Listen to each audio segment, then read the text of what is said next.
traitement hormonal, il s'agit tout simplement de ce qu'on pourrait encore appeler de l'hormonothérapie, bien évidemment, un traitement médicamenteux, il faut le dire, à base de médicaments. Alors il s'agit, ça il faut dire déjà il existe plusieurs types d'hormones.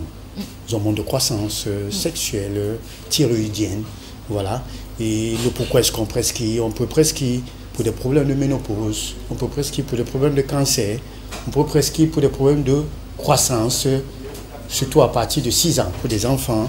On peut prescrire justement à cause d'un problème thyroïdien, c'est-à-dire un dysfonctionnement de la thyroïde, que chez certaines personnes, ça peut entraîner un surpoids, chez certaines personnes maigres. Voilà pourquoi est-ce qu'on peut prescrire ce qu'on appelle traitement hormonal. Voilà. Donc tout le monde est concerné. Voilà. Mais je ne voudrais pas dire seulement les femmes, même les hommes, tout le monde, même pour les problèmes de prostate. Mais les hormones, docteur, bonjour docteur Larry. Les hormones, justement, quand on parle hormones, comportements hormonaux souvent, réaction hormonale de la part des filles bien souvent. Mais c'est quoi justement? Les hormones, c'est quoi? Qu'est-ce que c'est? Voilà, il faut dire déjà que nous tous nous en possédons. Il s'agit bien évidemment d'une substance, je voulais dire chimique, ça il faut le dire, qui circule. Mais c'est vrai que dans le corps, elle est naturelle, contrairement au traitement qui est purement artificiel. Alors, il s'agit de substances chimiques qui circulent dans notre corps. Alors, pour assurer ou encore pour participer au fonctionnement des organes, c'est-à-dire des cellules et tout. Voilà. Alors, nous avons plusieurs fois parlé des hormones ici, la sérotonine, l'ocytocine, l'adrénaline. Il y en a beaucoup, oestrogène, progestérone. Voilà autant des hormones. Voilà. D'accord. Je pense un peu à l'hormone. Progestérone, vous avez dit progestérone. Oui. Oestrogène. Je pense aussi à l'hormone du bonheur. Ocytocine. C'est sûr. Ça ne pouvait pas échapper l'hormone du bonheur. Voilà. Alors, docteur Larry, comment fonctionne l'hormone? Voilà, il faut dire que cela a plusieurs rôles déjà. Il faut dire que cela vient soit ajouter s'il y a un problème de baisse, soit supprimer s'il y a un problème d'excès, soit encore ralentir. Voilà, donc ça va dépendre justement du diagnostic et de la cause de la prescription des hormones. Mais il faut dire en un seul mot, quand il s'agit bien évidemment de cancer, il faut dire que le cancer, les cellules cancéreuses ont besoin des hormones pour pouvoir se développer, pour pouvoir vivre. Alors, quand on vous prescrit donc justement un traitement hormonal, lui, il vient faire quoi? Supprimer déjà ce que vous avez pour pouvoir nuire au développement de ces cellules cancéreuses. Voilà. Ça peut être inquiétant, hein, docteur? Voilà. Disons inquiétant, oui. Aussi bien. Est-ce que le traitement hormonal est vraiment efficace? Efficace, voilà. Il faut dire qu'efficace, oui et non.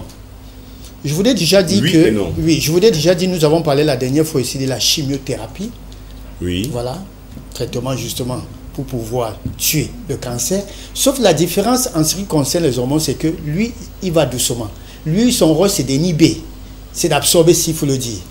Comme je l'ai dit tout à l'heure, ces hormones-là qui permettent le développement de ces cellules cancéreuses. Alors lui, il vient, mais à long terme.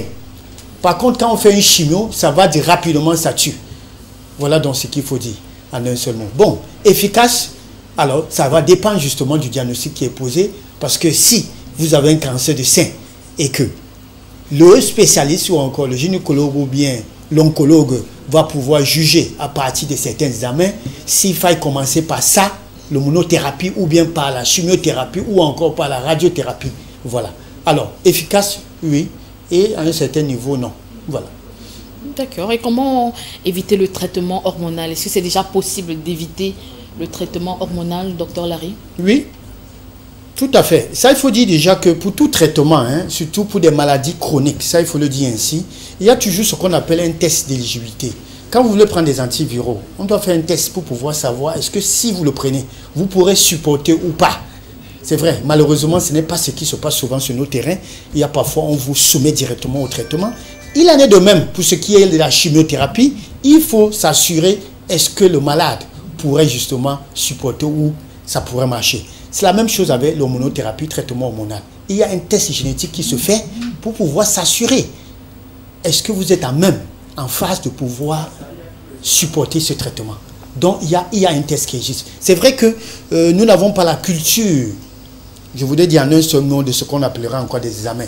Parfois, quand on nous prescrit des examens, c'est nous qui demandons aux médecins, non, est-ce que vous ne pouvez pas prescrire le traitement directement et tout. Dites-vous bien qu'il faut toujours vous soumettre à ces différents examens qui, d'emblée, ce n'est pas le fait du hasard, parce que c'est à partir des examens que le médecin ou encore le spécialiste émet des hypothèses, ou encore confirme, autant pour moi, l'hypothèse qu'il a justement évoquée plus loin. Voilà.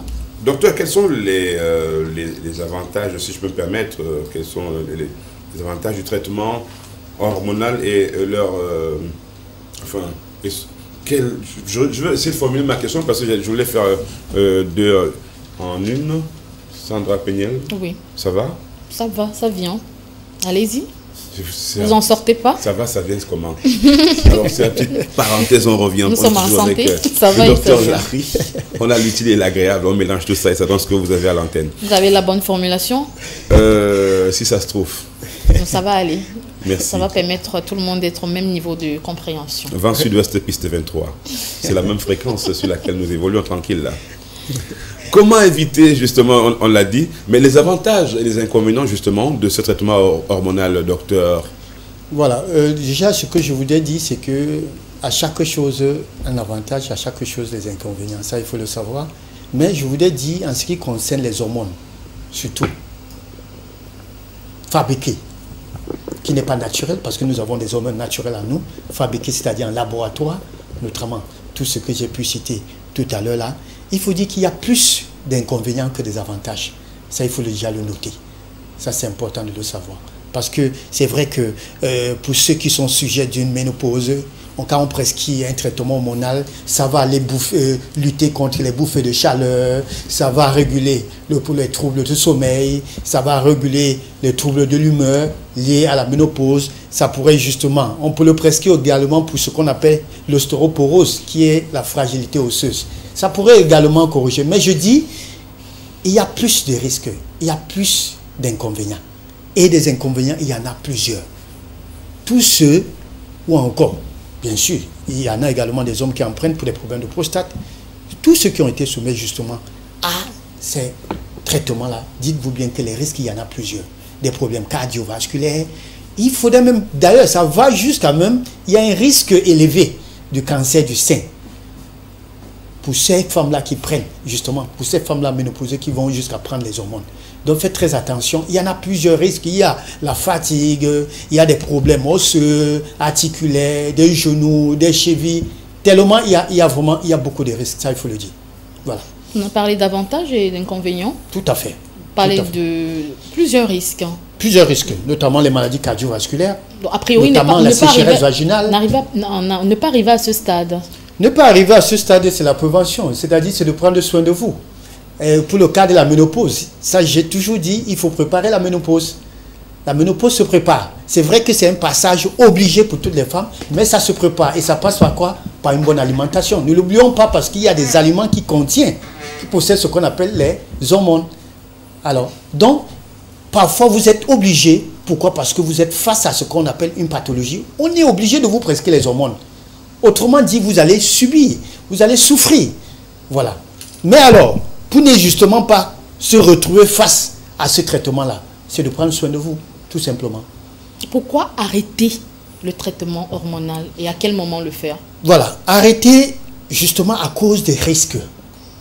Chez certaines personnes, ils se sont vus développer des cancers, c'est-à-dire certains types de cancers à cause des traitements. Certaines personnes se sont vues justement aujourd'hui ne plus être à même de marcher à cause de la consommation, pour ne pas dire accrue, de ces hormones-là. Alors, justement, on devrait arrêter. Arrêter à cause de cela. Mais, c'est sur le contrôle des spécialistes. Et voilà pourquoi on dit, à chaque 2 ans pour vous, on peut vous prescrire ça pour 5 ans. Ça va dépendre du spécialiste, ça il faut le dire. L'automédication avec les hormones, évitez-le. Parce que il y a parfois, on a souvent dit, c'est soit la maman ou encore la jeune fille qui dit « Ah non, mais ma maman a eu à prendre ça pour tel problème quand elle avait la ménopause. » Non, c'est les médicaments que je veux prendre. Ou encore en Europe, quand nous avons la famille qui commence à prendre des médicaments et qui nous envoie ça dans les sacs parmi les colis et tout là. Quand on voit, non, on a une pharmacie typique à la maison, on n'a plus besoin d'aller consulter le spécialiste, on tombe sur les hormones, justement, on se met à prendre à tort à travers. L'automédication avec les hormones, c'est très dangereux. Ça, il faut le dire. Justement, on devrait savoir quand. Et le spécialiste, voilà pourquoi on dit qu'il y a un rendez-vous. Quand vous allez chez le médecin, Il vous dit, madame, passez dans 2 semaines ou bien dans 3 mois, je vous reçois. Mais parfois, vous allez, vous ne venez plus. C'est que vous avez trouvé votre compte, vous commencez à consommer comme si les médicaments étaient devenus des aliments. Non, les médicaments ne sont pas des aliments. Donc, vous devez arrêter à un moment donné, soit sous le contrôle du spécialiste, soit diminuer la dose. Toujours sous le contrôle du spécialiste. Je connais des gens qui sont allés rencontrer des cardiologues, des malades, ont prescrit des médicaments. Il va faire 5 ans, 10 ans. C'est quand il tombe qu'on la main chez le cardiologue dit, mais monsieur, où est-ce que vous étiez passé depuis? Il dit, non, mais docteur, vous m'avez prescrit, vous m'avez demandé de prendre à vie. Non, non, il ne s'agit pas de ça. Vous devez toujours honorer vos rendez-vous chez le spécialiste. Voilà. Même si ça va beaucoup mieux. Même si ça va toujours. Bien sûr, tout à fait. Parce que lui, il pourrait justement vous demander soit d'interrompre le traitement, soit diminuer la dose de ce qu'il vous aurait prescrit. Voilà. D'accord. Est-ce qu'il existe des contre-indications? Contre-indications, pour tout médicament d'ailleurs, il existe déjà, comme je le disais à l'introduction, les médicaments ne sont pas des aliments, ce n'est pas de la nourriture. Donc, déjà même que... Non, mais les médicaments, attention, docteur, vous allez vous contredire. Non, non, je voudrais en venir.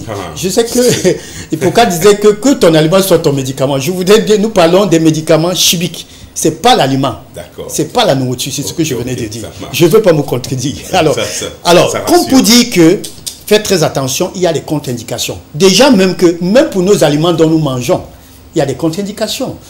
Moi, je prends mon cas, je ne dois pas manger, je ne mange pas l'ananas. Si je mange l'ananas, j'ai des problèmes. Alors, c'est contre-indiqué pour moi. Quand vous savez que telle chose est contre-indiquée pour vous, vous faites, voilà, merci Sandra Penny, je fais une allergie, et du coup, ma face gonfle et tout, là, voilà. Ce n'est pas forcément la même chose chez le commandant. Il pourra manger même 10 têtes d'ananas sans problème. Alors, c'est la même chose avec les traitements hormonaux. Contre-indication, oui, pour toutes ces femmes-là qui sont sujets à ce qu'on appelle l'hémorragie vaginale. Ça, c'est important. L'hémorragie vaginale. Oui, pour toutes ces femmes-là qui sont sujets, qui ont des antécédents maladies cardiovasculaires, vous devez consulter. Voilà pourquoi vous devez consulter avant. Vous pouvez justement avoir un antécédent. Vous pouvez soit être prédisposé sans le savoir et vous mettre à prendre justement un médicament, un traitement hormonal sans le contrôle d'un expert et les conséquences seront désastreuses. Voilà. Docteur, conseil à présent à nos amis qui nous regardent et qui nous écoutent, tout en rappelant que la semaine prochaine, on évoquera un petit peu la ménopause précoce. Voilà, le conseil que j'ai pu donner ce matin, c'est que traitement hormonal, on est obligé parfois de faire face à cela parce qu'on est malade, ça il faut le dire. Mais je voudrais dire que ça, il y a plus de risques, il y a trop de conséquences. J'ai oublié de vous parler du poids, l'excès de poids. La prise de poids avec le traitement hormonal, je sais, il y a trop de risques. Alors, dites-vous bien que même nos aliments contiennent des hormones. Je veux prendre un cas pour que les gens comprennent mieux. Pour le cas de la ménopause, quand je demande de préparer, nous aurons l'occasion d'en parler davantage la semaine prochaine. Alors, je prends le cas. J'ai souvent reçu des femmes qui ont des problèmes, des troubles de menstrues, des règles, s'il faut encore dire ainsi. Vous savez ce que je leur prescris? Des carottes et du persil. Ça régule. Pourquoi? Parce que les carottes sont riches en hormones. Les persils sont riches en hormones. Le lait est riche en hormones. Le soja est riche en hormones. Il y a tellement des aliments. Même le poisson. En compote ou en thé? En compote ou en thé. D'accord. Alors, et ces femmes-là se sont vues justement retrouver leur cycle normal. Rien qu'à cause des carottes et persil. Carottes et persil. Persil. Oui. Ces femmes qui ont fait soit 3 mois sans voir des règles. On fait quoi? On met dans une... Vous faites un smoothie, carottes plus persil, et vous buvez. Je vous assure, mon commandant, c'est efficace. Efficace. Peut-être le goût n'est pas très intéressant, mais c'est efficace.